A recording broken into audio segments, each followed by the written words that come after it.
Guys നമ്മളിതാ ശംഖുമുഖത്താണ് നിൽക്കുന്നത്. കടലൊരു രക്ഷയില്ല ഗേയ്സ്, കര കവിഞ്ഞ് പോവുകയാണ്. ഇതാ ഒരു രക്ഷയില്ല. എന്തായാലും കിട്ടുന്ന ഒരു 5:30 മണിക്ക് വസുദേവന് ട്യൂഷൻ ആയതുകൊണ്ട് നമുക്ക് കിട്ടിയ സമയം കൊണ്ടൊന്ന് കടലൊക്കെ ഒന്ന് കണ്ടിട്ട് വരാം എന്നുള്ള സെറ്റപ്പിലാണ് പോയത്. പക്ഷെ എന്നാ കടലിൽ അങ്ങോട്ട് പോകാൻ പറ്റില്ല, ഡേഞ്ചർ കൊടിയൊക്കെ വെച്ചിരിക്കുന്നു. അതാണ്ട നമ്മളെ അശോകനും മാമുക്കോയും സുരാജ് വെഞ്ഞാറുമൂടിൻ്റെ ഒക്കെ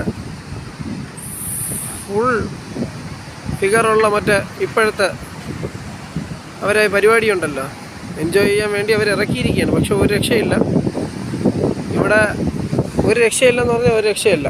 കര കവിഞ്ഞൊഴുകണം. അതാണ്ട കൂട്ടത്തിൽ കുറേ പട്ടിക്കുട്ടന്മാരും ഉണ്ട്. നൈറ്റ് അവർക്ക് ജോലിയുള്ളത് കാരണം ഡേ ഉറക്കത്തിലാണ്. ഇതാ നമ്മളെ പപ്പു ചേട്ടനും ഇവരെല്ലാം ഉണ്ട്, എല്ലാം സൂപ്പറാണ്, ഒരു രക്ഷയില്ല. ആ അവസ്ഥയൊക്കെ കണ്ട അവരെ കൂടെയൊക്കെ നിന്ന് നല്ല ടെമ്പറേച്ചറൊക്കെ തെറ്റി നിൽക്കുകയാണ്. ഗൈസ് നമ്മളുണ്ട്. താങ്ക് യു, നന്ദി, നമസ്കാരം. ഷെയർ ചെയ്യുക, ലൈക്ക് ചെയ്യുക, സബ്സ്ക്രൈബ് ചെയ്യുക. താങ്ക്സ്.